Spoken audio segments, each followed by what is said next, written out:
Looks like your face. Welcome. Yes, Efe, we can hear you. Okay, good. Welcome. I'm going to hide this. So, welcome to another edition of Talk to Dr. Tiwa live series. I am your host, and I'm Dr. Tiwa Oshinfisan, a practicing psychiatrist and a physician capacity strategist. I serve physicians by teaching them how to protect their capacity so that they can practice sustainably and have a meaningful life. So, our topic today is Beyond I Am Good. It's about brotherhood, meaningful relationships, and mental health. I'm so excited about the guests and the speakers that we have, and you're going to know why very soon. So, if there's anybody that needs to be here, that needs to listen, that needs to join us, send them a message, broadcast, share, just tell everyone that should be here, that should listen. And if you're watching the replay, welcome. All right, we'll get right started. Um, I'm going to read their bio and you get to hear them soon. So, my first guest speaker is Dr. Oyewale Oyebanji.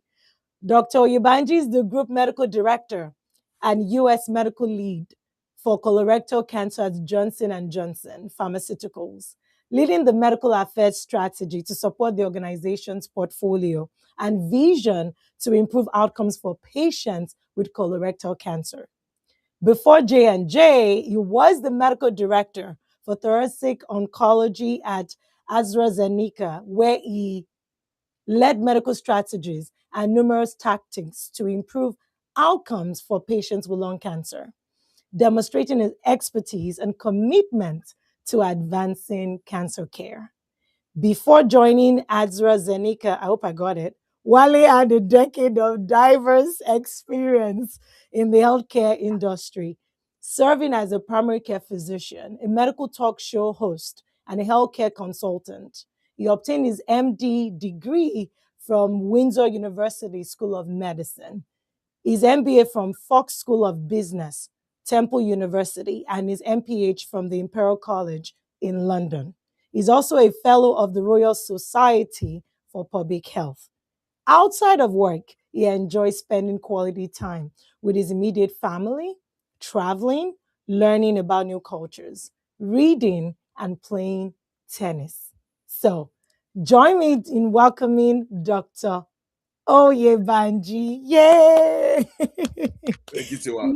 I didn't know it was going Yeah, to be this stressful. You spent like 5 minutes reading that Bible. I've just I know, made it right? a quick I summary for you know, for like but 30 it's seconds. so rich and good. So, my second speaker, Dr. Efosa Aigbedo, is a senior medical director at Pfizer Oncology, where he focuses on solid tumors with an emphasis on prostate cancer. He brings a wealth of experience in oncology and a deep commitment to advancing patient care within pharmaceutical industry. Beyond his professional work, Dr. Efosa is also an entrepreneur and humanitarian with a strong passion for mental health advocacy. He describes himself with characteristic humor as a retired extrovert and proud feminist and takes great pride in his roles as husband, father, and best man. Please join me in welcoming Dr. Aigbedo. So, welcome to both of you. I'm going to say welcome again because both of you were on this show over a year ago when we were talking about men's mental health and Father's Day and just fathers. I think it was fatherhood, it was faith, it was family and career. And it was beautiful. The feedback I got was great. So we're excited, delighted to have both of you back to discuss this wonderful topic. So, for those that are just joining for the first time or just learning about this topic, one of the reasons I wanted us to discuss this topic is just there is a lack, there's several people talking about not having friends. There is an epidemic or is a pandemic of loneliness And yeah, especially since COVID, and I've just been hearing I don't have friends, I don't have a good friend that I can talk to. So there are many people that I call friends, but none of them really knows me very well. So I've just been hearing this a lot lately, where people are asking, how can I be a good friend? How can I find one? Or I've not been lucky. I hear that I've not been lucky with friendship. So here we are having two longtime friends, from they're going to tell us about how they met. In fact, we will go straight, we'll let them speak, say hello to us, and then they'll tell us how they met and how they met. So, Dr. Oyebanji, do you want to take it away? Why does this feel like I'm in one dating show? Talk about how they met. How But do you do this? it's all good. And this is such a beautiful moment for me, really, because I'm truly blessed by having both of you on the call. For those who know, they'll know that both of you have been my closest friends across both gender. I mean, thankfully, you guys are keeping to your gender. So, but at least the good thing is that from a female and male perspective, you guys have been my closest friends over the years. And, it's interesting when you were reading the bio and talking about Windsor, and to see that all three of us were actually in Windsor at the same time as also Aigbedo University. So I met this guy at Aigbedo University some 23 years ago. So I joined Aigbedo in 2002 at first. I think first year. I think you joined in second year, right? You joined in that second year, Effie. You had gone to somewhere before, something like that. Or did Are you join you the having first some year? No, dementia? sorry, no. You joined in the first year. So this is what happened. When we first came in September of 2002, myself, Dia, and Dia was another of our roommates in the same class, and then Sater, Gerse, and some other guy were initially roommates in one place. They had put us in there at some point. And I think it was January of the next year, we then had moved to a different hostel apartment that they had finished and all that. So myself, Lolade Dia was another classmate of ours, and I think someone else. And then I had gone to class and I came back and I saw this boy that was unboxing his fan, unboxing his properties in my room. And I'm like, dude, what the hell are you doing here? The very proud self that he is just dismissed me, pretended like there was nobody that was there talking to him. I was like, what's wrong with this one? What are you doing in my room? But only to find out later on that, I think he had just joined the institution at that year. But he wasn't. I don't think it was in our first semester or whatever first thing that we had before, and then came in later on, and that's how we became roommates, and we've been quite inseparable after. He realized that this guy is such an amazing dude. I need to be friends with him, and take him serious, and it's been great so far. Dr. Efe, your turn to speak.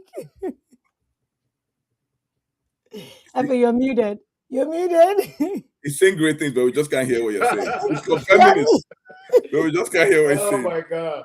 I said, in every story, there is two sides and then there's the truth, right? So everything he's saying, there's parts truth to it, but how did I meet this guy, right? Truthfully, I joined the Aigbedo University later than usual, right? I think I joined February of the next year after these guys had joined events, and when they took me to my room, I was very I was frustrated because this wasn't what I was expecting. Then you hear Aigbedo University, you're expecting Nigerian standards, Ivy League exclusivity. So in my head, I'm coming to a school that I have my own room, right? My whole setup ready for me. Then I had to come and I see like a little 4 or 5 extra beds in the room. So I'm like, what's going on? So immediately I had that, anger towards my environment. And then some talkative is making noise behind my back, asking me questions. So ordinarily, the thing you do when there is background noise is leave it as that, right? It was background noise. So I just ignored him completely. Went ahead, went along with my activities. But yeah, somehow, I believe he realized he couldn't do without me. So we're here today. But we thank Oh God. my God. If we're talking about the time you both met, so we're talking about over 23 3 years. years Yeah. ago. There you go. And so that's what makes you qualify at least to be sitting here. Because I was just looking at who those in my circle, who, and seriously, I couldn't shake the two of you. Just like you since you met till date, you shared the secret sauce. So thank you for sharing all of that. And at that time, what made both of you decide this is somebody I want in my life? This is somebody that I want to, is not just roommates, as you said. I want more. So what were the values you saw in each other that made you feel like, okay, maybe this is just someone I want in my life? And if it can start. Yeah. So for me, I mean, coming into events, I had other friends, like just friends, but because of the way I am, and I think it's based on my environmental factors. I grew up in a household. I'm the second child, right? So usually the first child is the first child. That has importance. Um, I had a younger brother who was the last boy, right? And then my sister who was the last girl. So everybody had like a defining title in the family, apart from me, just the second child, right? So I was just I spent most of my time just observing, observing people, watching what they did that had consequences, watching what they did that I was just observing. And so I think that kind of formed my character in the sense that I I only get comfortable with people when I observe that not just we have things in common, but there's just something about you that resonates with me. Now, you might not be of the best character, right? I have friends, all spectrums of behaviors, though we are all trying to come into Jesus Christ, our Lord and Savior. But um, my point is, it wasn't about character. My point was about someone I could resonate with and someone that was consistent, right, in who they truly are. Because growing up and at that age, it was very difficult to throw children from very, in that sense, privileged homes together and not expect some some misbehaviors, right? So to see someone that was himself at every single point of the time, to me was refreshing, right? Because you see friends when they're in the midst of other people, they behave a separate way when they're in the midst of. So I needed to see that. I didn't know I needed it, but I saw that consistency in character, well, in behavior, right? When he was with his friends, he was the same person. When he was in church, the same person. When he was in class, the same person. And in my head, I thought it was actually a very notable, character trait, right? Because a lot of times who we are with and where we are could unconsciously, make us change who we truly are. But that was the first thing that attracted me to him, right? That was the first thing that I said, well, I liked his personality, right? He was very obnoxious, right? He was someone that was very loud, you know, and to me that was an annoying piece of him. But I'm also able to remove all that noise and focus on what attracts me to a person. So what kept me apart from the attraction was just his love of God, um, his resourcefulness, and I think his social skills as well. Sometimes you see people that have things that you also hope to develop in yourself, right? And then you try to get close to them because proximity sometimes could form character, right? So growing up, there was also some friends that I kept based on some things that I also needed self-development with. And as time went on, and I found out that okay, this I've learned from this person. It's not like I use I'm a user, but I also had to refine those friendships. And he has been very consistent since then. He has been one of my friends that has stayed true. So yeah, I think that summarizes a Wow. bit of that. Wow, Dr. Ife, wow. I'm like, Dr. Wale, I hope your head is not about to blow with all of these great I mean, qualities. he's speaking the fact, but he's mincing words with it, but it's just the fact. So we hear this a lot. It's Oh okay. my, oh my God.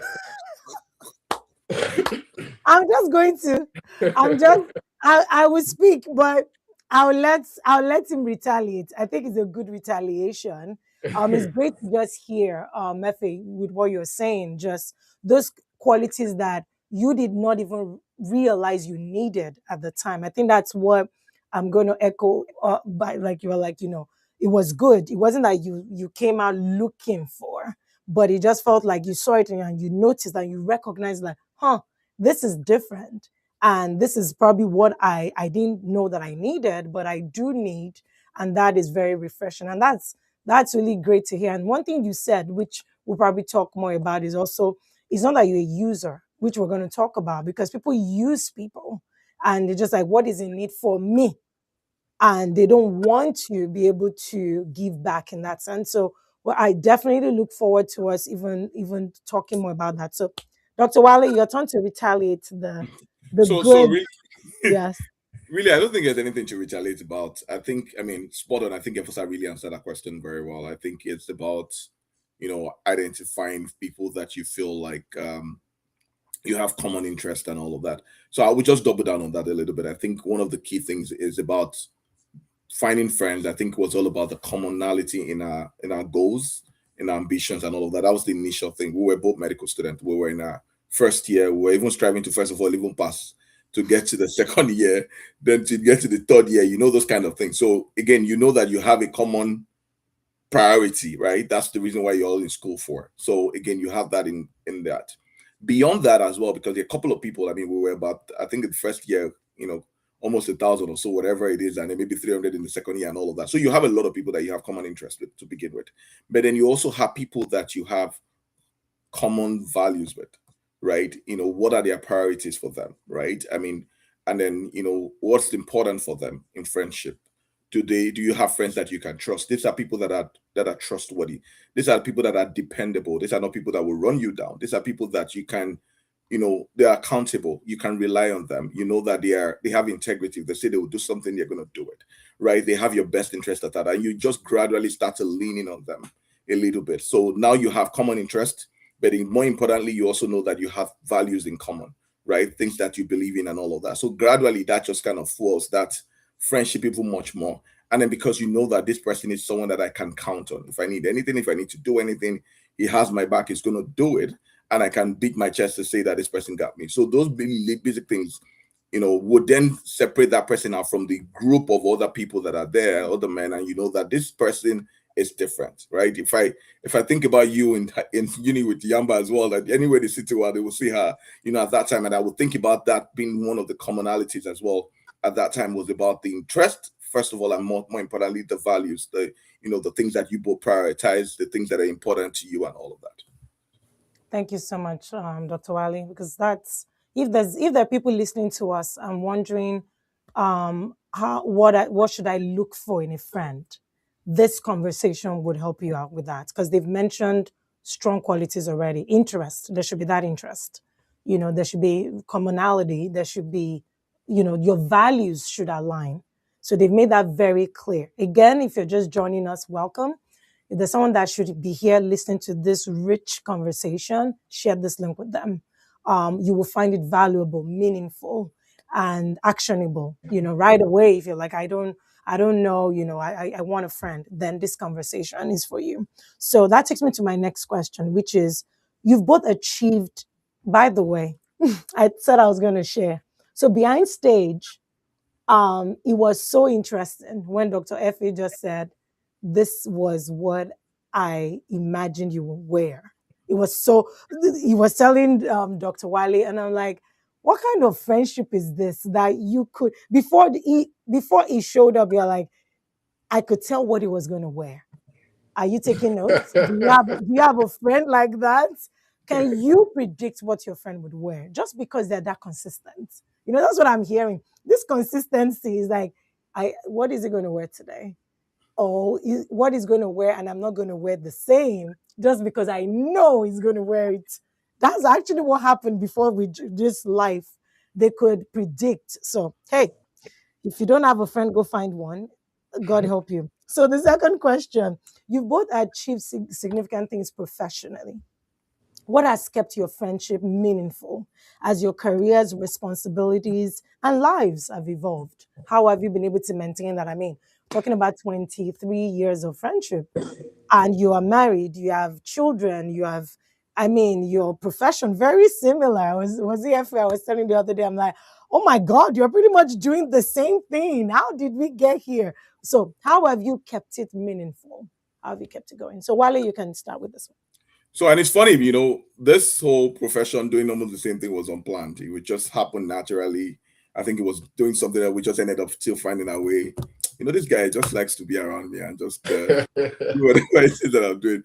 But on a more serious note, I think that, the foundation of this kinds of friendship is always about the genuineness of it, right? Genuine friendship that was there before the titles, the positions, and all of that, right? The fact that you've known this person over the years, you can be your authentic self around them. You don't have to pretend. You don't have some friends make you uncomfortable, and then you have to you can't tell them the truth because you worry that they will judge you or they will say certain things to you, right? As a foundation of that friendship where you know that that this person will tell you the truth no matter how tough it is, and it's coming from a place of love, right? That they just want the best for you. It's from a place where you know that your wins are not a threat to them. They're excited for you. They want to see you excel. They want to see you succeed and all of that. So I think that, again, what has really helped over the years is also the intentionality with it. Intentionality with staying in touch, intentionality with being there for each other, and intentionality checking in, with families and all of that. Sometimes, our lives evolve, you get very busy. But you go once in a while, just kind of checking in and seeing your friend and being sure that they're good, the opportunity to be in the same place at the same time as well.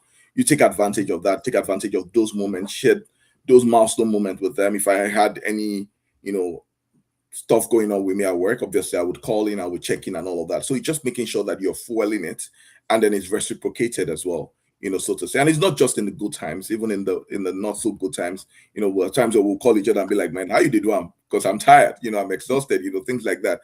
And that, those words of encouragement at that point in time keeps you going, you get back to it and all of that. So I think it's just being intentional about it. And it's not all going to be all the time. It's not like those days where we were always in school together and all of that. I mean, sometimes maybe we probably talk once in 2 weeks or maybe even once a month. But in those moments, you're catching up real good. When the person said I'm good and they're not really good. And they don't even have to pretend to you, right? Because you can kind of see through it and then you'll be like, you know what, I get it. And you talk things through. That is so wonderful to hear. I'm gonna have Dr. Effie speak soon, but this is thank you, Dr. Wale, for sharing so many nuggets where like your intentionality. That's the key thing I wanted to highlight from what you were saying. That it won't just, you can't be passive about it. It's not gonna happen on its own.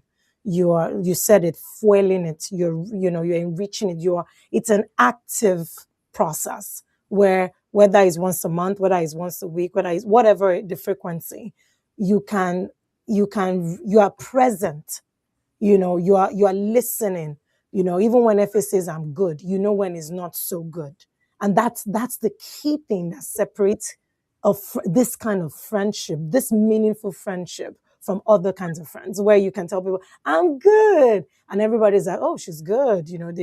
But when you say you're good and somebody's like, Tiwa, the way you sound doesn't seem like you're good. The person that can see beyond that layer of performing. So it's great that you mentioned that. And I just wanted to highlight that meaningful friendship, meaningful relationship, it takes beyond just the norm, just the usual. It takes intentionality. So thank you so much. Dr. Effie, your turn. Yeah, and just to double down what Wally has said, so even in romance, even in relationships, right? I think ritual over romance wins in the sense that for people that try to stay consistent, right? Whether it's setting a time every week to connect with people or every day to connect with their loved ones. Those people eventually do better in that relationship than those that are, showing romantic, gestures and things like that. So I guess for us, it's right from time. We've just witnessing each other's struggles, each other's growth, um, not just knowing about it, but actually witnessing it, right? Being part of it. I think when you start sharing pain, when you start sharing wins, um, something in the background grows, and that's friendship, that's brotherhood, whether you know it or not, right? I remember back in Ignatian University, where we had, I had some, I don't know, around that time, all of us decided to leave. I had left Ignatian University to continue my medical education. And shortly after, I knew he was going to follow suit, right? Because being alone in Ignatian University was pretty threatening. So, so he followed suit. And And we all did. And we all followed him too. So it's yeah, not but just yeah, you. but this was very, But I mean, after that, we were still housemates, in medical school in the Caribbean, Yeah. and our daily struggles, like passing exams, going to the hospital, going for work, we would share the same car. As struggling students, right? Yeah. Then we travel, apply to like get our other visas to travel to on vacation. All those struggles, right? Created that bonds that or strengthened that bonds that we didn't even we didn't plan. And then when we remember these things and then start seeing things hit rock bottom and then start going up from there, I, it's nothing but joy, right? I was there when he went started his masters. I mean, I would take trips to Philadelphia just to make sure my boy is doing okay. Mentor him because then he was a student, I wasn't.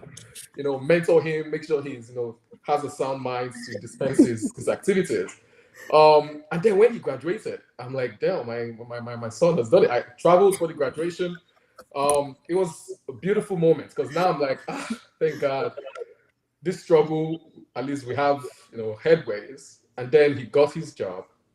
And shortly after, he moved up the ranks.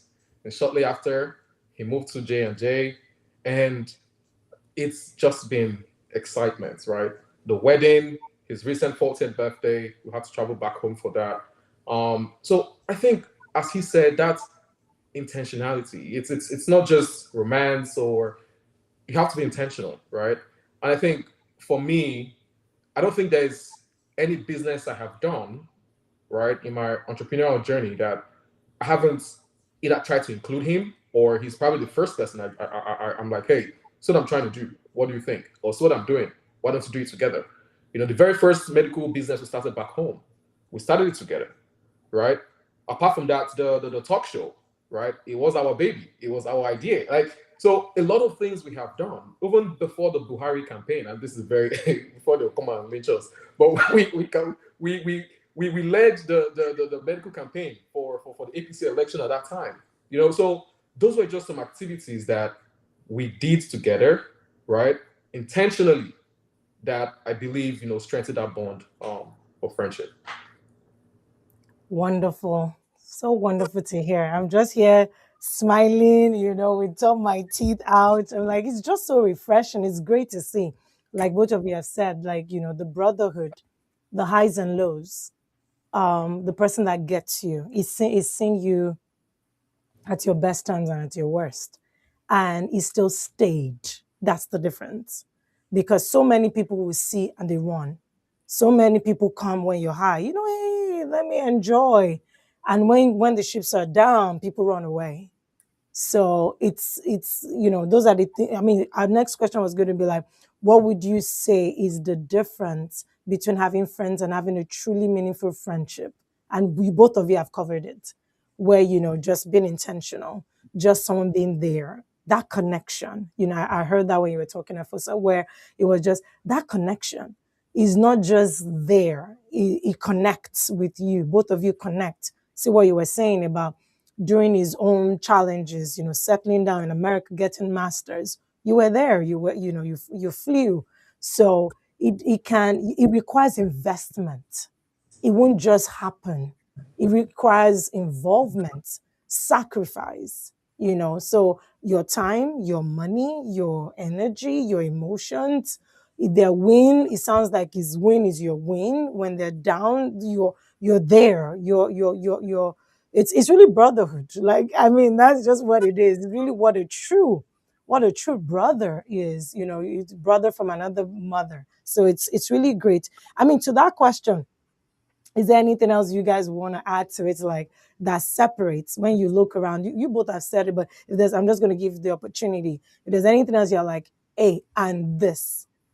it separates all friendship from meaningful friendship. Is there anything else that two of you may want to add to that? I think another thing I can say is just access to the real you. Not everybody gets that. So if you're talking about meaningful, then I think it goes both ways, right? For meaningful friendship, both parties have to be able to um, be real with each other, be vulnerable with each other, right? What was the cost of the relationship? If I tell you something, am I worried that the next person is going to hear it, right? Um, is the relationship a burden? That's what I mean. But what's the cost? What's the opportunity cost of this friendship, right? And when you do all that assessment and you see, well, there's continuity in character, there's continuity in intention, there's continuity in, being a shoulder to cry on, in reliability. I think that's definitely what it takes. That's great. That's great, Dr. Efe, for saying that. Access, vulnerability, authenticity. Do they really know? You have to take that chance. So I hear several people. Trust is one thing I've heard a lot. Being a psychiatrist, I hear that. Being a coach, I hear that. Even some doctors, the loneliness of doctors sometimes is a different kind of loneliness because, again, you don't know who is there for the real you or for your money or for your status. So, or even dating, like you were saying, do they want something from me? So it's so interesting you mentioned that vulnerability. You try them with one thing. Can they handle it? Like you were saying, do you say something and before you know it's the whole world has heard it? Do they have trusted lips, trusted mouth? Can you really know like this is safe? Is this your safe space? So it's very critical, like you were saying, and somebody hearing us saying, these are the qualities. Can they, try them with a little bit? Can they really, do they pass the test? So I think it's very critical to really try them with a little bit and then see, are they reliable? You said that, Dr. Efe, like reliability, dependability. Can you depend on this person? Just like even when I was putting this together, I reached out to Dr. Wale first, and Dr. Wale, one thing he kept saying, we still laughed about it yesterday, was, does Efe know? And I just thought, this is why I would want two of you on the show. Like, it's just so beautiful. It's like, have you spoken to him? Did he confirm the time? Did he confirm even the flyers? While he will respond, I'm like, guy, he has said yes. Like, I had to start declaring, I spoke with Dr. Efe on this day.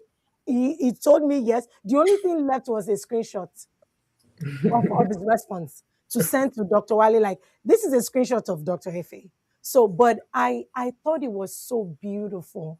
It was, if anything, I was like, this is brotherhood. He didn't want to speak for you, Efe. He did not want to. It's like, while Efe would like this topic, while Efe would do this, do you have his blah, blah, blah? Like, I just thought it was so beautiful. It was really just so beautiful. I would admit to two of you, like, even being your friend or knowing you and beginning to even, to see the deeper layer, like, this is really beautiful to see. It's not common, which is why you're here. Like, it's not like this is my husband or my wife that we've been married for 40 years. No, this is not marriage.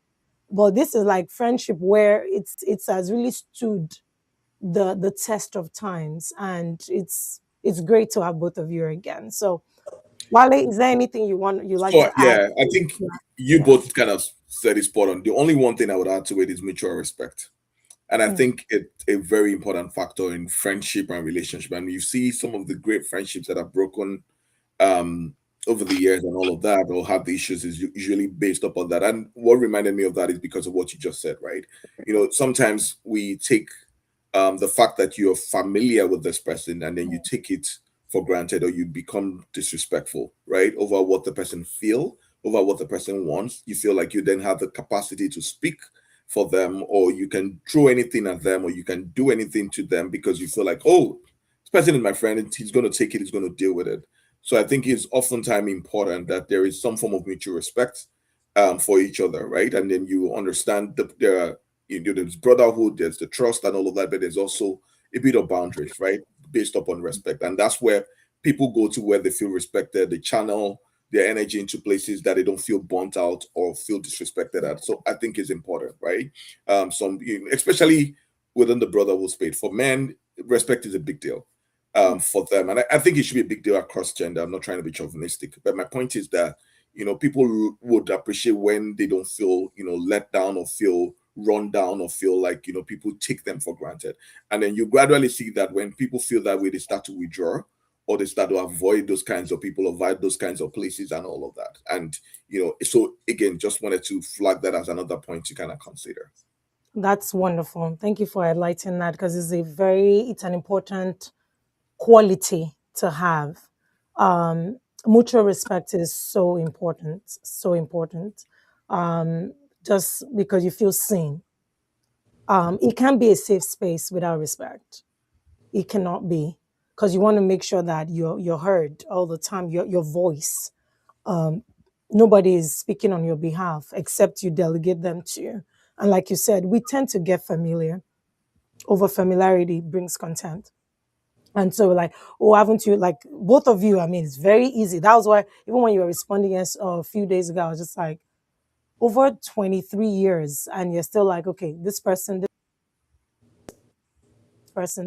you know, to make, and that was good. That was really good. Where, whether we knew each other, respect is still universal, very universal. Is what everybody requires it. Whether you're young, whether you're old, whatever gender, respect is a universal need, and it's so critical that you say that. So with that, I'm going to pivot to the next question, which is, how do you balance, that abuse? Some people are users. Some people, I'm your friend. Some people invest more. Some people, it just seems like some people they are the only ones investing. And when it comes to, so the person that wants to cash out or withdraw has not invested as much, but expects, there's, how do you manage entitlements? Maybe that's the word. There's entitlement, there's abuse. So if there's somebody listening to us that is like, oh, in my own case, my own friend is just a user. That person only calls me when they need something. They don't call, or when I call them, they are never available. Or, I'm the one always giving. They need money, it's me. They need this, it's me. But when I need something, they are not there. What would you tell, or has that come up in your relationship? How have you mitigated that from happening? Could you just share about that? Wale, you can start. Yeah, so I think that thankfully it has not come up, at least not to my knowledge, where you feel like this person is a user, because again, it's been a very mutually beneficial common relationship, right? And that's what friendship should all be about. We all at some point in time would need each other to lean on one point in time, and just having that person to rely on, and then that this person will be able to kind of come through and all of that. And if they can't, I mean they can't, your friend's capacity. But then when you have friends that are users, and we've had people like that in our lives, I think you then bucket people, right? Who are like your genuine friends versus people who are acquaintances, right? And people can move, within the different categories of friendship, over the years, by the time you start to see certain elements or displays in their lives, right? And then you realize that, I don't want to um be so much involved with this person, because again, I don't want to continue to have this person take away from my energy, because over times these things also affect your mental health in the way that you just feel drowned, you feel exhausted, that if this person is calling me, is about what it is again, right?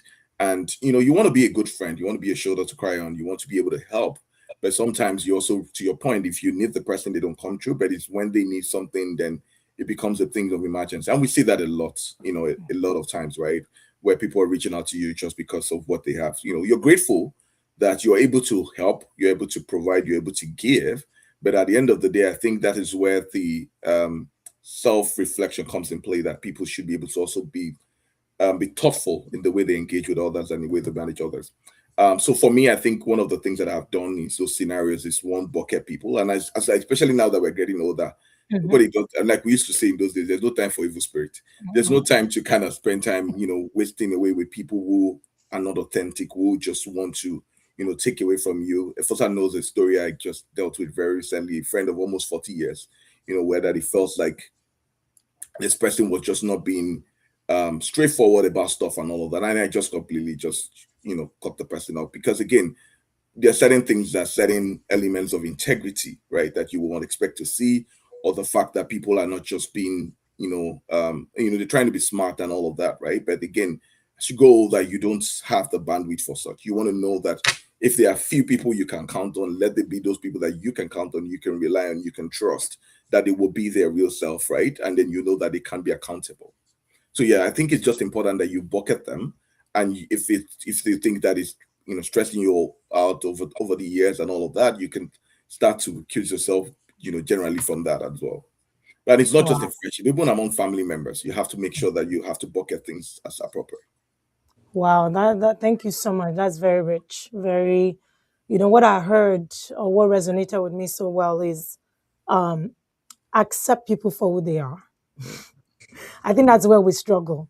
When we see people and you're like, oh, maybe we try to excuse them, we try Yeah, to justify. What I'm hearing you say is understand, see them for who they are, and categorize them, put them in their place.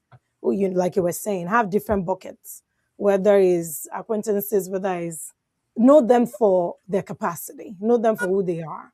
And when you were saying the access, it's not everybody that gets that access. And like you said, if the person is always calling when they need something, that's fine. Like you said, help them. You have the opportunity to help, but then you must understand that you can't rely on them. So it's understanding that this is what it is, but in my own time of need, they will not be able to fulfill that role, so that you don't even get disappointed over, but I did this for you, that expectation. But can't you get my no? It's almost like just really knowing them for who they are and just respecting them. And I asked that question because several people, I hear that a lot. Oh my God, I hear that a lot of, um, people cannot be dependable, or even these people that are speaking, some of them are not dependable, but they don't see it because they're only talking about their own time that somebody disappointed them. And the question is, are you even dependable too? Are you, what you're asking, have you given? Have you sown it for you to demand it? And sometimes there's some places where you sow it, but you won't reap it there. Because sometimes we want to reap what we sowed exactly where we sowed it and when it shouldn't be. And that's why we have that even in families, like you were saying. After all I've done for you, well, thank you for doing. But it doesn't necessarily mean I'm the one that's your reaper harvest may not be with me. And so, the law of sowing and reaping works across board, both good and bad. But sometimes it's not exactly where you sowed. It's not that place you must reap. And so we just need to discern where and recognize and go and align based on that. So thank you so much. Dr. Effie, your turn. Yeah. So, I mean, for me, friendship, like every relationship, should first come with self knowledge, self awareness, self respect, right? By the time you know yourself, you understand your boundaries, right? You understand, what you're comfortable with, and sometimes I think people deserve the kind of friends they get, right? Mm, Or how their friendship move, because you can't expect great friendship when you are not ready to be a great friend, mm, mm, right? So you have to make yourself worthy. You have to make yourself presentable in that way. And there's no way you can do that without understanding yourself first, right? You know what you want, know what's missing. You do like a self audit. You see, okay, these are the kind of friends I want to keep. This is, the kind of developments I want for myself. Your company defines you in most times. So I believe when you have that self awareness, you know your boundaries, and then you cast that net to start making friends. It's easy for you to decide who brings in bad energy, right? mm, Who is creating that imbalance in my mental capacity? Who is bringing so much stress? I mean, a lot of people that go about and say friendship um, is the real definition is friendship is um, someone that I can burden, right? mm, If I don't provide burden, who else will do it? That's why you're my friend, right? But are you also relieving that person of their own burden, right? mm, You know, if you look at the way relationships are nowadays, the entitlement is greater than the common sense, Mm. right? So you see, even in heterosexual relationships, you see people, um, one gender demands something that they can't give, right? And the next gender is not able to communicate. You have to bring something to the table. If not, they call you less of what you are, right? Mhm. So that whole global pandemic manipulation when it comes to relationships has now found its way into friendships, right? You see people making friends based off what the friends have, um, who they know, or what they could gain from them, right? Mm. Recently, I had a very close friend of mine call me and tell me he was lonely. I was so surprised because this is someone that it's impossible. The whole city is around, is around this person. Like everybody knows this person, right? But I truly understood what he was saying, because in life you could have a lot of people around you, but a lot of meaningless people around you, people that add Mm. no value to you, but rather than drain you, right? Rather than are in competition with you, unhealthy competition, envious, waiting for you to sleep so they can go out and talk. So in those times, I feel like as we grow older, it's better to really, really audit, right? Take a look at where you are, who is important for my journey, who is important for my ambition, and start saving people, right? There's no harm in doing that. You could love people from afar. They don't have to be in the same room. And thank God for virtual communications these days. You could still show, cordiality without being a close friend. So I think that's my own point. Oh, So that, the only other thing I just wanted to add real quick is that, you know, the fact that we're saying that, if someone is not maintaining that energy or be able to reciprocate in the love and whatever it is that you're showing the person, does not necessarily mean that they're bad people. Just mhm, wanted to clarify that. There are different people are in different stages of their journey. The fact right. that you're able to do certain things doesn't mean that your other friend is able to do the same thing for you. They may want to do, they may wish to do, but they're in a different aspect of their life.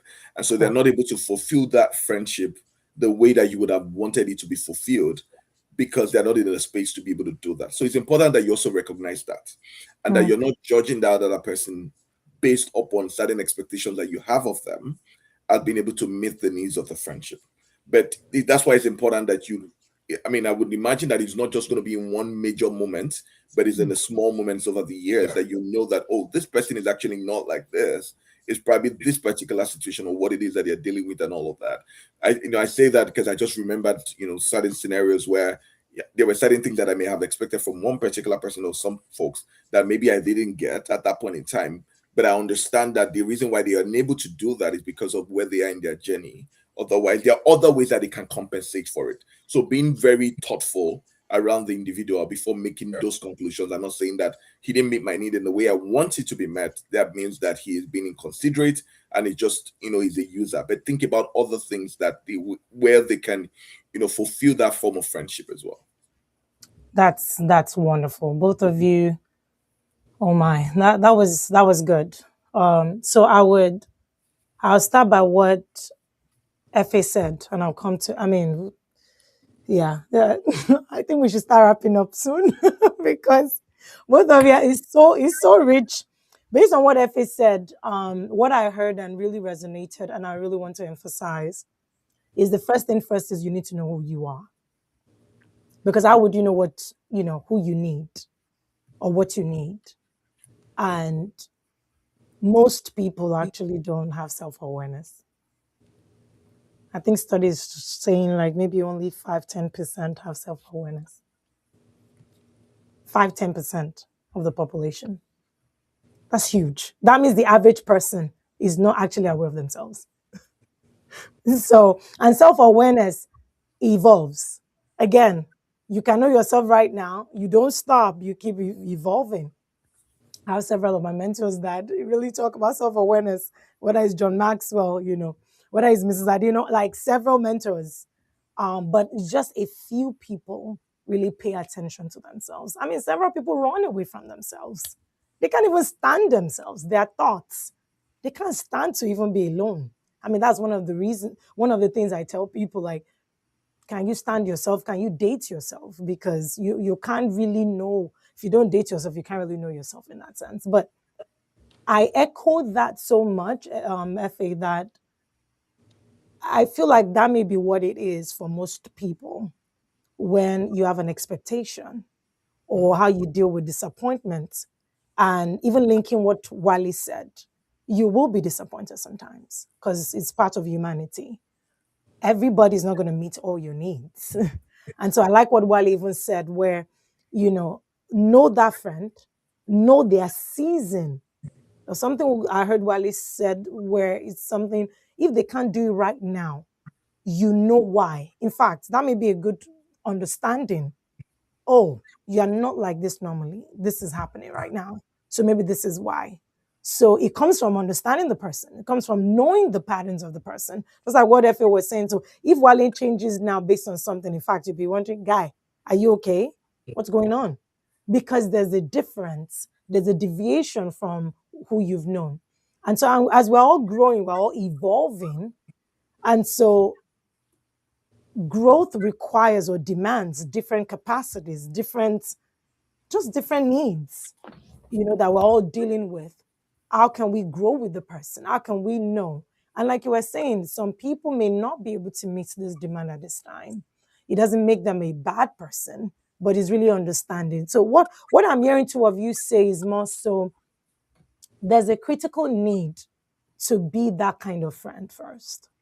It's just that fundamental. And like Efe said, we attract who we are. We always do. We just don't accept it all the time, but we attract we attract who we are. And so maybe it's data to ask ourselves, if I'm attracting this kind of person, if I'm attracting users, what is going on within me? If I'm attracting people that are entitled, maybe I should be asking myself first, what is going on? And so it's just several layers. And Wally said something about being thoughtful. I feel like that has to be fundamental. Because how can you be caring? How can you be compassionate? How can you be merciful? How can you be kind, patient, if you are not thoughtful? And so it's so important, so critical that as the Bible says, to who is looking for a friend, first be friendly. I think it's in Proverbs 17. So really, we really must know ourselves. I think that's one of the take home from me or whoever is listening to us. If you're looking for a friend, I think the first thing first is take a look at yourself. Who are you?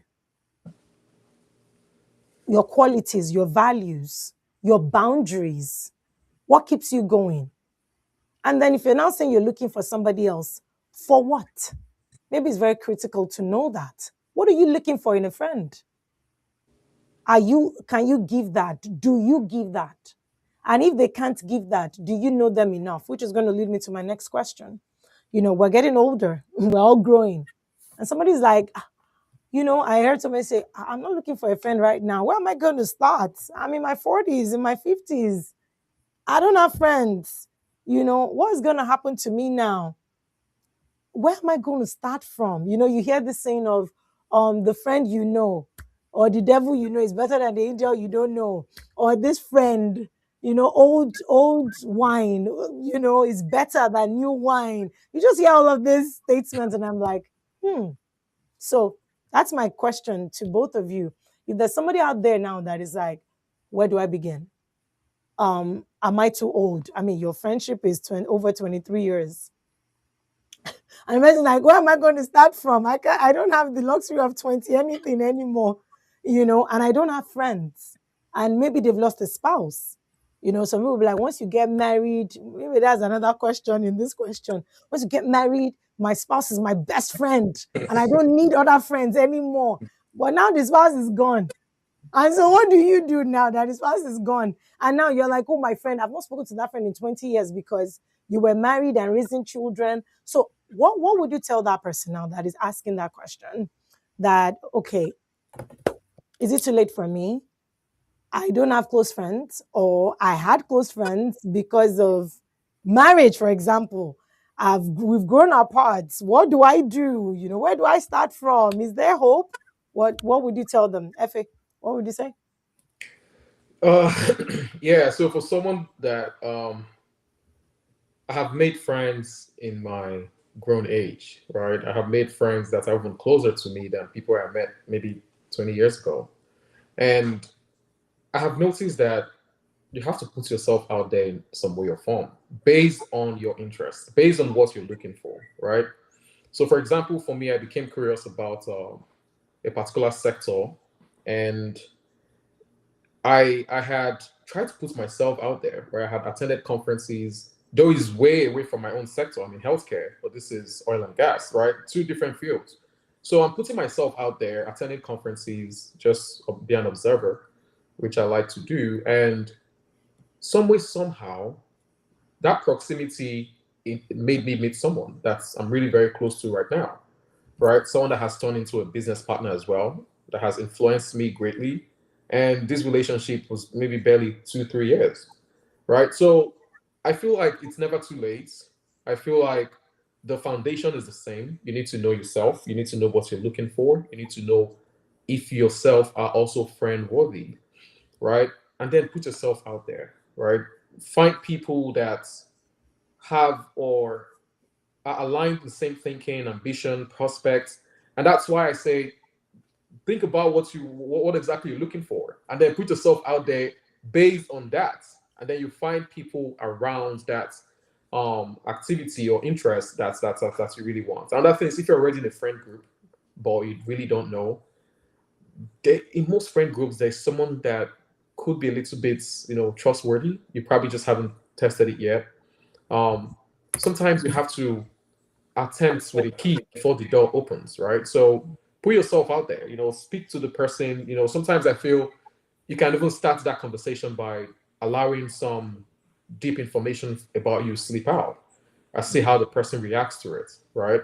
And most of the time, the reaction is they tell you something equally deep or something deeper.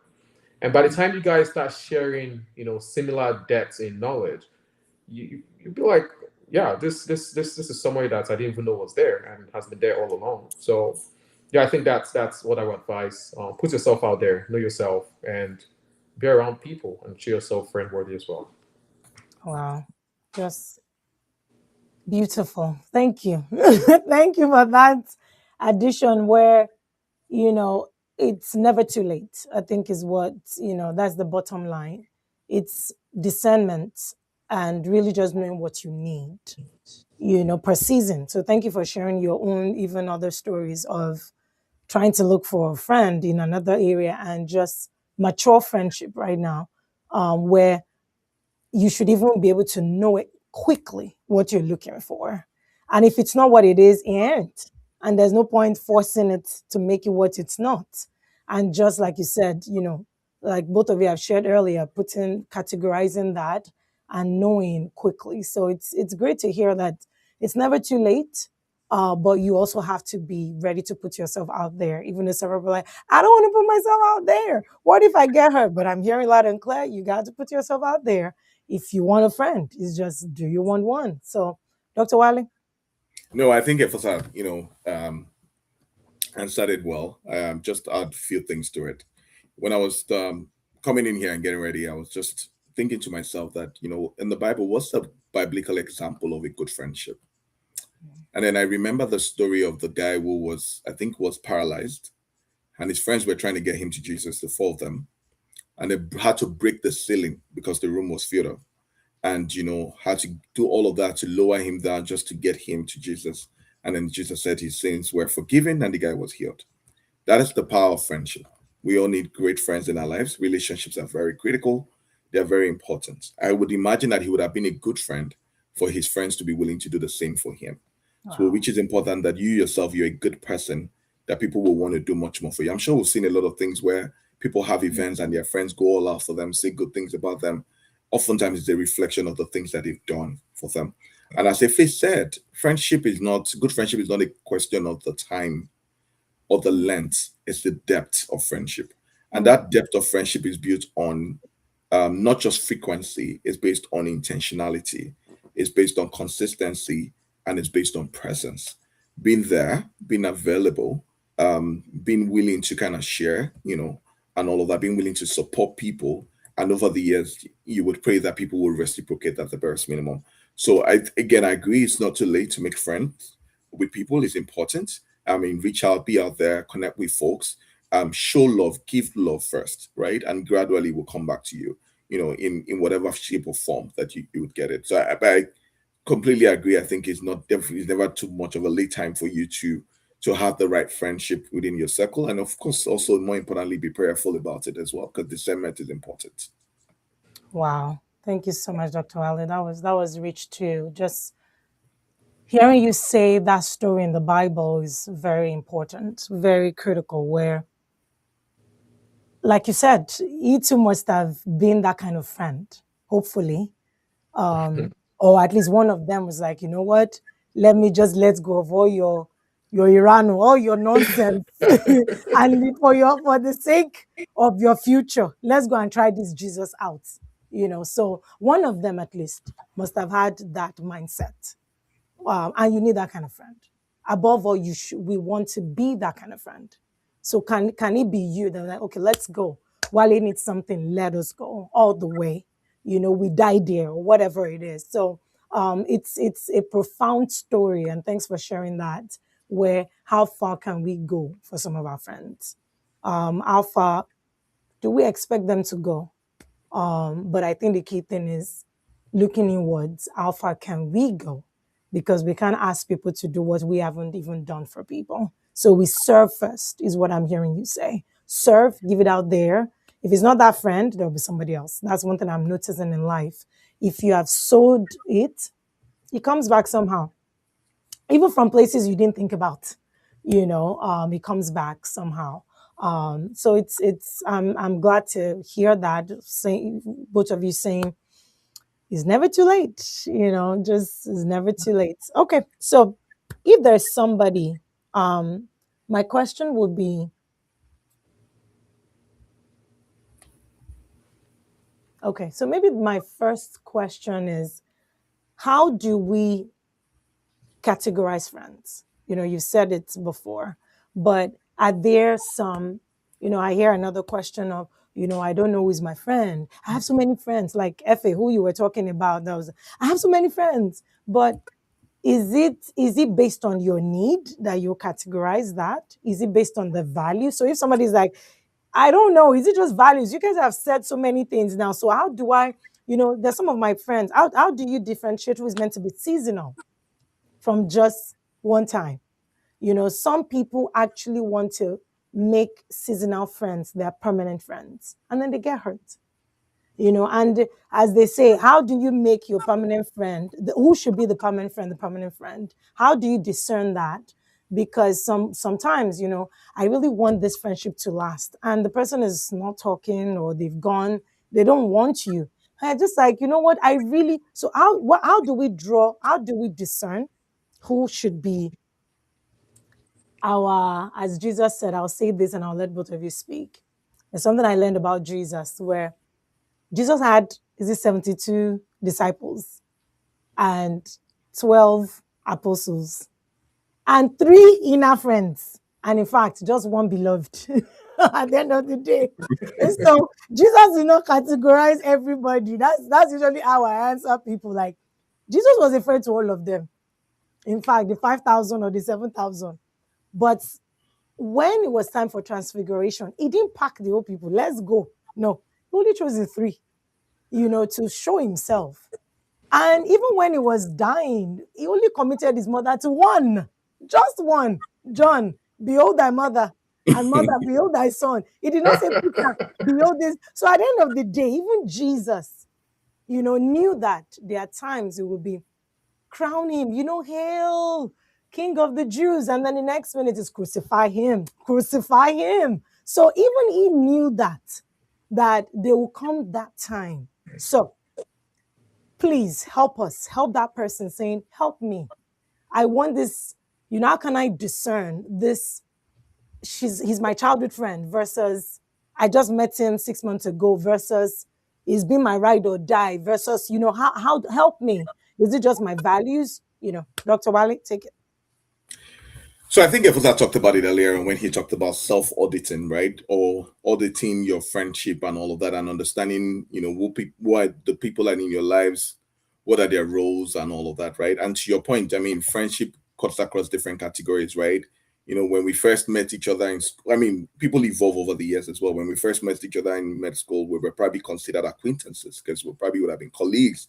You have colleagues at work, you guys just talk at work. Outside of work, you don't say anything, right? Or yeah, your neighbors or professional contacts, right? There are people that you have activities with, right? Friends that you probably go to play tennis together, you go to the gym together and all of that. There are social friends that you party together and have a good time together and all that kind of stuff. But then, of course, there are close friends, right? And even apart from close friends, to your point, there are inner circle friends, right? So it's also kind of understanding what are the key elements that define each categories of people within those particular categories, right? There are some of them that have grown beyond where you can share personal things to. There are some of them that you can be vulnerable with, right? There are people that can be close to you, but you can't be vulnerable with, right? Because you don't know them enough that you can trust them, that they're not going to use your vulnerable moments against you, right? And there are people that that, regardless of what you share with them, they got your back and all that kind of stuff. So it's important that you kind of bucket your friends and know who is this person this is my acquaintance, who is this person who is just my social friend, who is this person who is just an activity friend and all of that, who is this person who is my close friend. He's close to me, but he's not part of my inner circle, right? Mhm. And understanding what those different elements are, right? And they're there for different reasons as well, because that way you also don't get hurt, right? Because by the time you start sharing vulnerable moments or personal stuff with an acquaintance or with a social friend, you would get hurt most likely because you don't know the person's capacity, right? Because that your topic or your moment becomes a gist, right? And then it could be something that they could use against you that you could find, in a random place and all that kind of stuff. So it's important that you categorize friendship and be intentional with that as things evolve, and understand that who people are in your lives and all that. And of course, people can move, you know, through the different categories, and that's the reflection of the things you've shared, the fact that they've been tested, they've been trusted, they passed the exam, now they're going on to the next level and things like that. And then if you can get to whatever it is that is the final spot of what that friendship means to you. Thank you so much. Thanks for sharing. So just sharing what resonated with me is you can't escape that auditing. As Efosa said, you kind of have to audit. You have to almost reminds me of what one of my mentors shared, Mrs. I don't know, that said is either at every time, is either you're giving value or somebody's giving value to you. So you must discern who is giving value at that time and how much value are you getting. So, and like you said before, Dr. Wale, where it's not in the length or frequency, is in the depth. So, and I'm taking that with me, it's very critical where how deep, how valuable, I don't have to talk to you every month, but when I talk to you, do I feel full or empty? Do I feel better or drained? By the time I'm done, am I needing some Xanax? So I'm needing blood of Jesus after talking to you. Or am I just like, oh my God, every time I talk to you, it feels like somebody poured, like cold water, refresh into my soul. And I think that that's really what you're saying, where we just have to do the work. We have to audit. We have to really face the truth.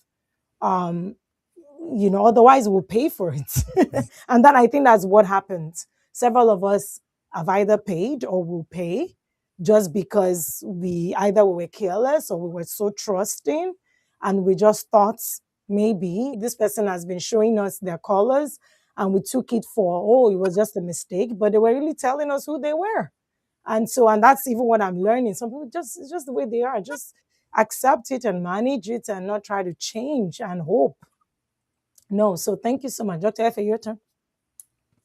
Yeah, I think for me, I mean, there's a way they say your body will tell you. You will learn because there's some situations where you have a bunch of friends. There's no way you can tell me who is who is not who, and who. There's no way you can tell me in your friend group. You don't know at least the person that is a little bit trustworthy, the person that I can't tell this person, you will know. And I think that's where being true to yourself comes from, right? Um, even looking at, I'm sorry I keep putting this to like relationships, right? Even looking at relationships, people keep giving excuse for bad behavior, right? Yeah. You will know when something is not good for you. So the decision to stay lies on you, Yeah. right? So, and if you fooled once, you fooled again, then shame on you, right? So I feel like, and not to sound too strict or too formal, but discernment on its own, where's the best source for discernment? It's the Holy Spirit, right? For me, I feel like there is no way you can actually make those right decisions without involving, the one true source of all knowledge, right? So no matter how much we want to use our power to determine, oh, who is this person, people are also very fake. People pretend and could hold that pretense for years, Yeah. right? So you might think you're building a beautiful, solid friendship, but all you succeeded to do is pour out all your life, secrets to someone who is going to use them as ammo or ammunition, right? So I believe there is a place for prayer in this. There's a place for God. You created me. You know what's best for me. Bring people in my life that will fulfill that purpose, right? So I feel that discernment, yes, comes from our God-given intuition and power and of making choices, but we can't just do it on our own. We also have to get learnings from the Holy Spirit as well. That is profound. Thanks for bringing the faith element to it, where people of faith. If you're a person of faith listening to us, um, you can only try because as human, there's only so much you can see, you know. But where it comes to the Holy Spirit, He reveals. He's just a good revealer. It just reveals the unspoken, the unseen. And you just need to be able to pay attention because he speaks. He wants. It's just, do you listen? Do you discern? Sometimes like you at times we're not paying attention to what we see, like you said, Dr. Fa. Sometimes the signs are there, and sometimes we just we ignore based on maybe what we need at that time. So this is really good because several conversations where okay, I trusted this person, but they let me down. And just like what Wale has said, or even you, Fa, is like try them with small. To whom to I was going to say to whom much is given. No, if you be faithful with With a little, little, then yeah. more will be given to Give it you. to you. So Yeah. yeah, I think it's very applicable. If you're faithful in little, then we can then give you more. But if you've not been faithful in little, why should we give you a lot? Except we need to pay attention to ourselves, maybe to our desperation. Why are we so desperate to have a friend? And that may lead me to even my next question with if They say somebody's if you listening if to you us. ignore the signs, you will later see wonders. That's Wonders. another thing to take away with. And unfortunately, lots of people have seen wonders. I mean, a lot, whether betrayal, whether, unfortunately. And I think you've answered. There was a question I was going to ask both of you before. I think you've answered it, but I'll link it to this question now. If there's a, if there's someone out there just saying, why do I need a friend? One, why do I need a meaningful relationship? Why do I need a friend? Why do I need somebody? Because I Mm. hear this a lot. I don't need people. I hear that a lot. I don't need people. I don't want people. People are toxic. This world, everybody. So I hear this a lot. And my question was going to be if there's somebody listening to us now is like, do I really need a meaningful relationship? Do I need somebody in my life? Or even, I'll take it further, especially for men, which was one of the reasons I wanted two of you, not females, because it's not that it's easier for females, but hey, men, it's very challenging, around me to see good male friendship where like I have a friend and everybody's like, oh no, we just have friends, because events we go, but there's nobody you can be like, you're struggling. Is there anybody around you? Not really. I just pray about it. I tell my wife, and that's just about it. So if there's someone that is just like, I have my spouse, I'm fine, or I don't have my spouse because I really don't need a friend, or a man that is just like, I really don't trust, I can't bring myself, I can't disclose, I can't share my burden with somebody else. I just, how would you help that person? What would you say if, for that person listening to us or watching us, Dr. Wale? We all need somebody to lead us. Yeah. I think it's important. Life wasn't designed to be lived alone, right? I think it's critical that it's a blessing to have meaningful relationships and friendship. As men, and oftentimes we, again, not trying to be chauvinistic and make it seem like a man thing, but you're always the person who's been called for a lot of things, expected to solve problems, expected to, be there to meet the needs, expected to do certain things. So obviously, there is always that mini savior complex that you would have to be that person that provide answers to, questions and being able to solve stuff, right? And even you as a human, sometimes you have your vulnerable moment, you have your challenging times, you have times where your down moments, right?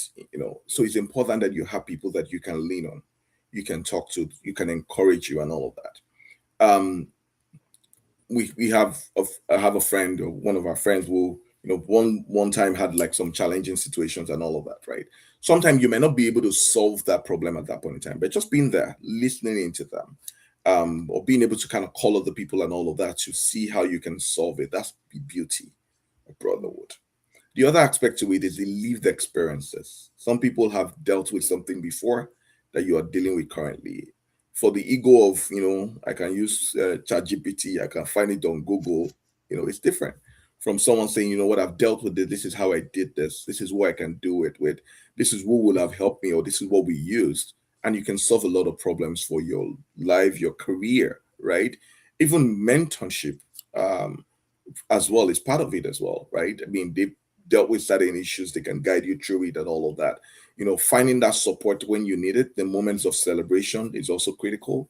You want people to kind of celebrate with you, be there for you at those joyous moments. So I think it's really helpful to find people that are genuine, people that are authentic, people that are in your small circle that are very supportive. Even to your point, even Jesus Christ had all of those in his own life, right? He had his 12 disciples that he could trust and lean on. He has the 3 friends that he took to moments where he was vulnerable. Remember, when he was there, he was weeping and praying, things like that. Those guys were there, with him in those moments. So again, it's important that we have, the right relationship that we can feed on with each other, support each other, and especially business partners. We love money as men, right? So there are people that you can kind of chime in with, talk about businesses with, bounce ideas with each other, right? Build on ideas, right? Where your own ideas stop, somebody else can just open your perspective to a place that you never even thought about before, right? So that opens even the plethora of opportunities for you, to another level. That's the beauty of friendship. It could be anywhere, the beer parlor,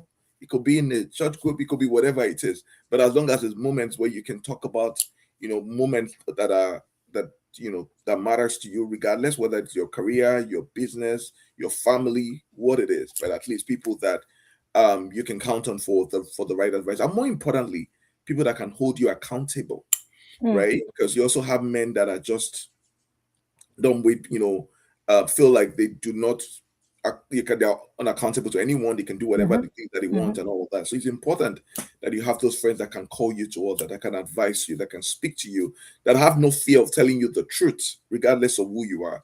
But they're telling you from a place of love. They want the best for you. They're seeing you getting into that fire and they're holding you back. That don't do that thing. Be careful. I mean, I've had Efosa do that for me at some moments, and vice versa as well. When you be like, leave that thing alone, don't go and do it. Just forget it. But again, those were helpful moments because you get excited, you want to do certain things and be like, guy, no do more, and then you understand and you appreciate it later on that, thank God for that, my friend, that called me out that time. Maybe by now I'll have been taking care of what I'm not supposed to be taking care of. Those kind of moments. I'm sure you understand what I'm saying, and vice versa. So that's the beauty of no advice versa, no. That's the beauty. Of genuine friendship. All right. Oh my God. 2 of you. It's so beautiful. One my person said no vice versa. It's just one vice. There's Yeah, no we yeah we I got don't know that. what sound is. Let's You let's know, handle you it there's know with no the truth, grace. matter. Don't guys. worry It's about not good. It's so refreshing. I mean, this is great. Because having two of you, I mean, like, no, not the other way. No. So, yeah, but yeah, thank you so much, Dr. Wale. I mean, just, I think for me, the piece is the balance you said, being accountable. A lot of us want friends that will just agree with us all the time, but it can't work. I usually tell some people if I cannot trust you to tell me the truth, even if it will make me upset, then you can't be in my inner circle. You can't. Because I will be dressing somehow, you just tell me, Tiwa, it looks good. And everybody's laughing at me. And I'm like, Tiwa, it really looks good. So I don't want a yes. I don't want a yes friend. I want pretty much a sister. You know, it reminds me of the story I'd shared, was it on Friday in social media where I lost a patient. And that's one of the things, one of the reasons I was like, what's going on? I mean, I've lost several patients and it's always heartbreaking when you lose a patient. But with this patient, it was really, 1 minute I was going to, I'd spoken to him, I was going to see him next time. I was looking forward to our visit. And next minute, I got a message that he's dead. Wow. And I didn't know what to do with myself that day. I had to just continue to do all the stuff. And on my way home, I was bawling. I was crying. And I was just like, Tiwa, you've lost several. What is it? And I'm glad, I never want to get used to losing patience because that's still human life. And every time, but that day I wept. And my sister had called. I was just like, let me return her call. And when we're talking, I'm just like, are you okay? That was when she was asking, like, you don't sound, and that was when I just broke down. I'm sure she was like, whoa, you doctors, this is what you guys deal with? Like, Tiwa, what is it? And so when of course, like you said, Wale, she couldn't do much about it. She's not a doctor, but she listened. She heard me. She just listened. She was there. And I felt better. Just the fact that, who am I going to call? I called his family member, his family to just say, I'm sorry, I heard this. And they were the ones like, oh, he really loved you or whatever it was, your care, and, he's gone. And, while I acted strong on the phone, I'm so sorry for your loss. And as soon as I hung up, I was just crying. Yeah, he was young too. And so at the end of the day, my sister was that meaningful space for me before I got home. Because who knew getting home, what would have happened? But just listening, I felt lighter. And that was good. And that was one of the reasons I was like, wait, all this, we these overachievers, doctors, performers, who do we talk to other than our spouse to overwhelm our spouse with different things? But who else? Who do we talk to? Who is that safe space for us? Because they don't teach us in medical school. They don't tell you, oh, this is where you now process your feelings, take a deep breath. Or maybe you guys got that training, Dr. Wale. This is now where you train, take a deep breath, close and mindfulness. They didn't teach us that. But they just taught us to always be there for people. And that can be a problem. So, anyways, Dr. Efe, over to you. What do we say to that I, person that is like, do I need a friend? Or why is it challenging for maybe men to find a friend, to open up to somebody else? friendship is very, very important because I think one of the most important things about friendship is that it's not relationship by blood, right? Because once blood is involved, right, or once a contract is involved in terms of spouses, then people start losing the true reason they were together and focus on the documents Mm, or the title of what that is. And then they forget the essence of what the true meaning of what they're doing is. A lot of spouses don't are not friends with their husbands or their mhm, wives. mhm, Don't think your spouse is your friend.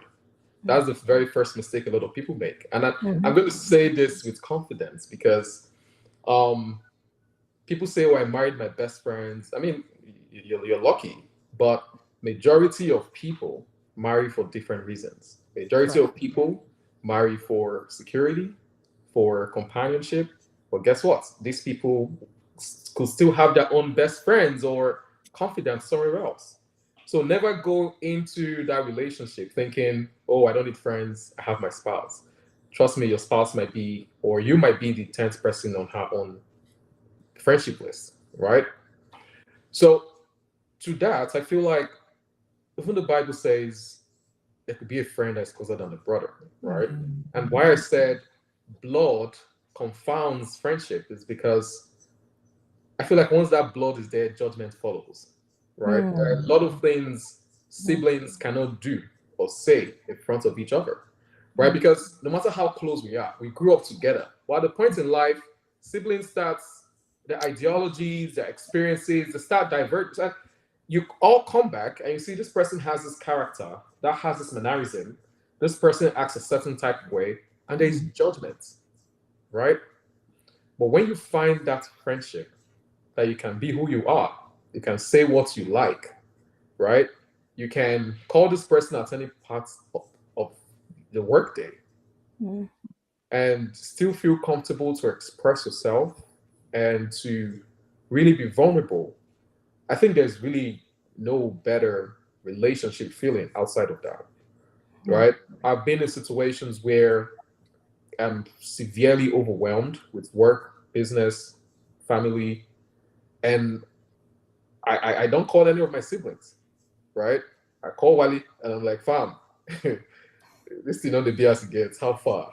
You know, and he will level up and speak to me in his fake serious voice and be like, guy, we've come this far, you know, we can't stop now. We still have where we're going, you know. Think of all the people around you, you know, just words of encouragement, you know. Also, apart from that, the very practical things. You want to start a business, you don't have anybody you trust. You can't do it on your own, right? Sometimes that friend could be a business partner as well. That friend could be godfather to your kids, could provide, you know, that kind of mentorship apart from you and your spouse, or even any of your siblings, right? That kind of friend can direct your life in ways that you don't even know.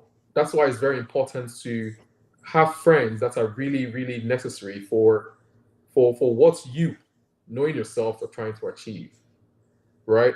And if not for this guy here, I remember very long ago during our NYSC posting, they had sent me to one weird location. And he might not remember this, but in my head, I'm like, maybe I won't even do this thing, right? Because why am I going to this weird place? I live here, you're sending me there. You go to the place is very worn down. I can't be in this place, you know? And I remember correctly that time, he was like, don't worry about that. We'll definitely sort it out and find a place in you know, somewhere that is more conducive for us to work, where we can also be combining other businesses we're doing at the same time. And guess what? It happened, right? It was around that time we got a job at the same medical center, right? Our NYC posting was to the exact same place, so everything worked out. Now imagine I had told another friend, and the person's like, you know what? That's true self. No need. Who knows? You know, I have plans going back home to do something later. I haven't done NYC and all that. So I just feel like friends can direct your life in ways that you cannot imagine, either positive or negatively, right? A lot of things I have achieved are definitely not by my might, but by people that God have brought to me in one way or the other, right? So you can't discount the importance of friendship because you have a spouse or you have siblings. None of that is important in this regard, because either your friend, your sibling, or your spouse can be your enemy, right? And as well as friends. So, but a true friend, in most times, will stand true more than a brother would. Yeah, and just to add to what Efe said, I think the other aspect of it, which he really talked about, is the growth path, right? People will challenge you to be the better version of yourself. You have friends who will tell you that you can do more than this. You have friends who will tell you that, you know, you fit into this particular category. Have you given it a thought, right? Or don't settle for less and things like that. So they're even more willing to push you to succeed because they're then excited about your success. They think about it as a mutual success, right? And I think that's another element to kind of flag as well. That's Yeah, so thanks. wonderful. Both of you. Yeah, go on. Yeah, before you go ahead, and thanks for even bringing that up, because I also remember I like giving examples so people can maybe understand better, right? Yes. So Relatable. there's been situations where early in my career, our resumes are pretty much the same, right? However, when Wale went to Pharma, at that time I was looking for opportunities. Like I was already overwhelmed with my career. I was tired of what I was doing at that time, and I'm like, I need something else, something refreshing, right?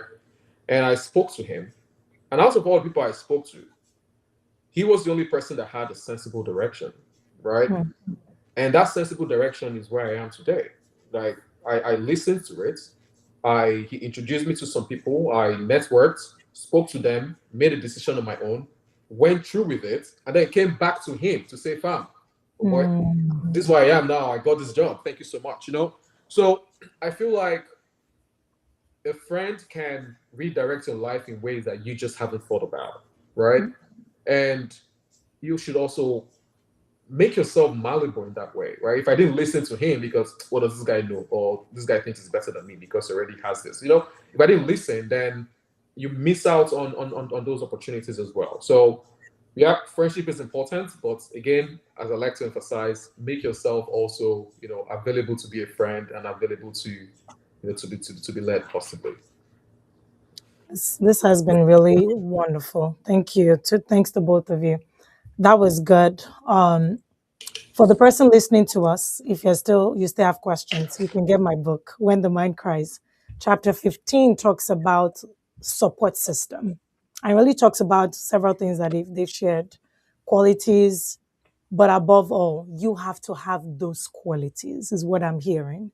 Be guided. For those that listen to Apostle Selma, Joshua Selma, he says something. Relationships are ladders.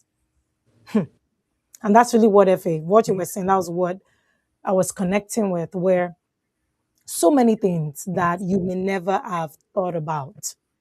And maybe Wale, even for me, as has been a great friend to me too.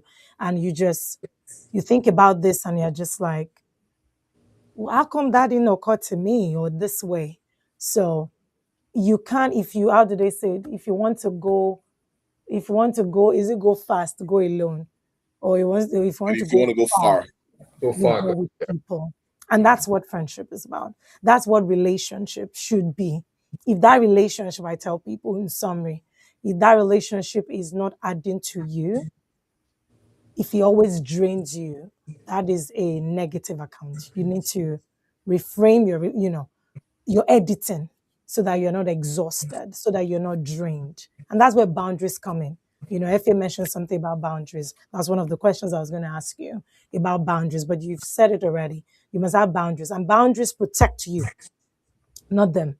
Boundaries are for you. We are like, oh my God, why would you have boundaries with me? I'm like, boundaries, it has nothing to do with you, it's me. So that one, I don't misbehave. Two, my own capacity. So I'm not just draining and no, I can't just be spending. No, Jesus died for everybody, all of us equally. So he didn't die for me, especially he died for all of us. So let's be guided and wise so that I'm not drained. And then, he wants us to die for people too, but it has to be an intentional thing. He wants us to love the way he loved us, but it has to be an intentional thing too, so that we're being guided. So, we're going to wrap up. Can you imagine? It's been 90 minutes of having fun. Yes, I'm sure you're like, oh, I didn't even realize. It's good because it's been so great.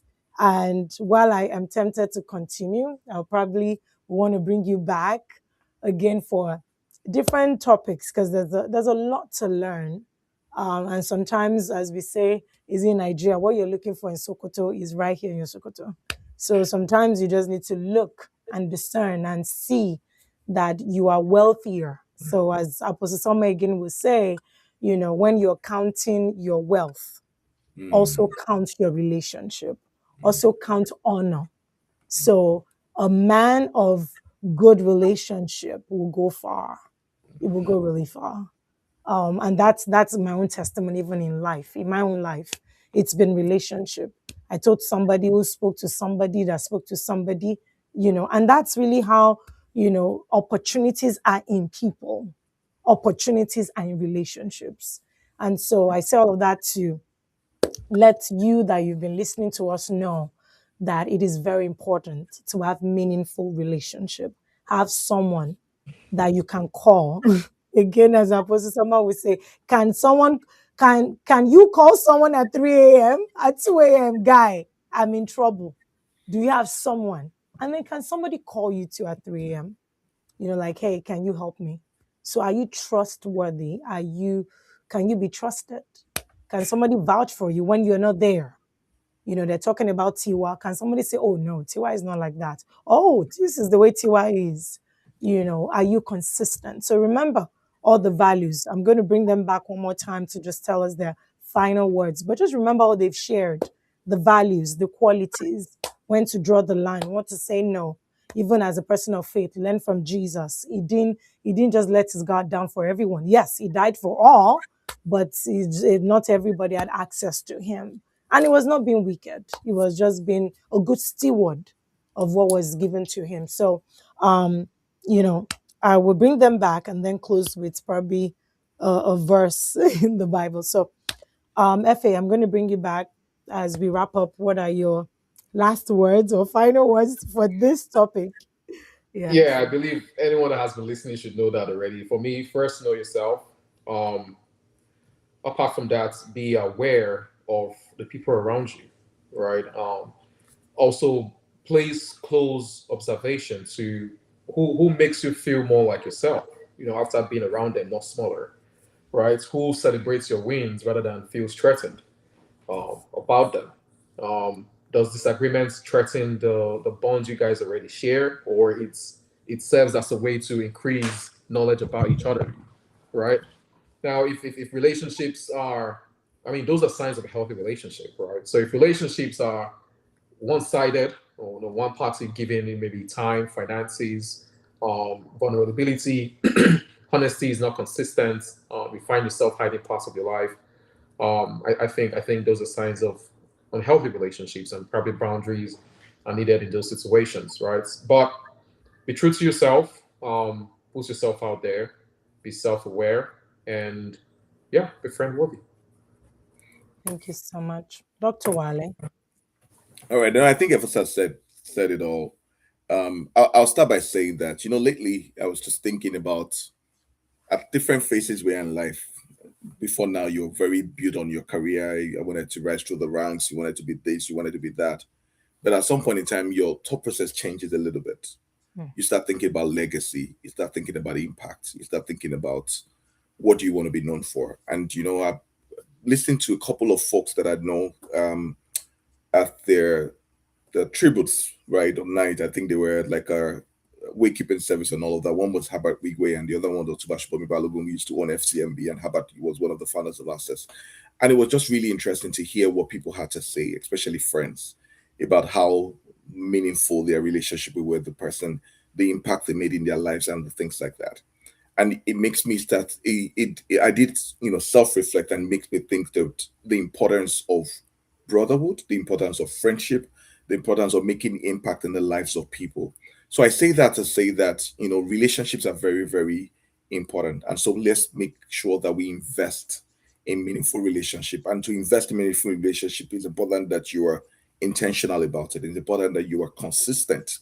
It's important that you are present, right? I mean, as Efosa said, you should give what you want to get back, as a matter of fact. So be that person that you want to see in that friendship. And another part that I would just end up with is by saying is how we talk about the male and female relationship, and one of the critical elements when you first start to date, you're asking about love languages. Friendship also has languages, right? Mm, Understand what the person likes, right?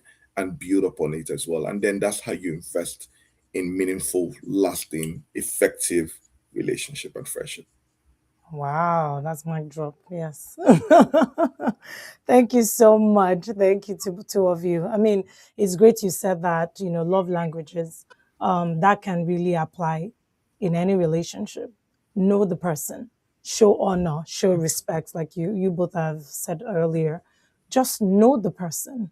Be thoughtful. You mentioned that earlier, Dr. Wali. Be thoughtful. And being thoughtful is just paying attention.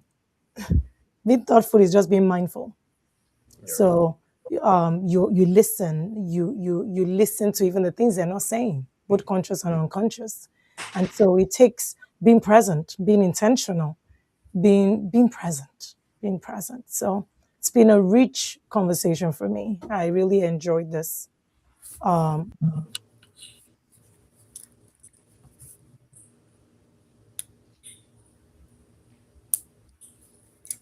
I It's a have moment some of other friends. okay, tell you.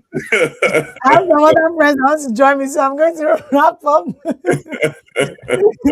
There's some other friends. So thank you so much for joining. So the verse I was going to read was Proverbs 18:24. A man who has friends must himself be friendly. But there's a friend who sticks closer than a brother. Yeah, so we should be that kind of friend. Thank you so very much. So this is Thank you, Tiwa. great. Before they punch us. With this, I say thank you so much for joining us. We appreciate your patience and to just share this with someone that this would bless. And I look forward to your comments. And thank you so much, Dr. Efosa and Dr. Wale. See Thank you. you later. Bye. Thanks. Yeah, bye. Bye.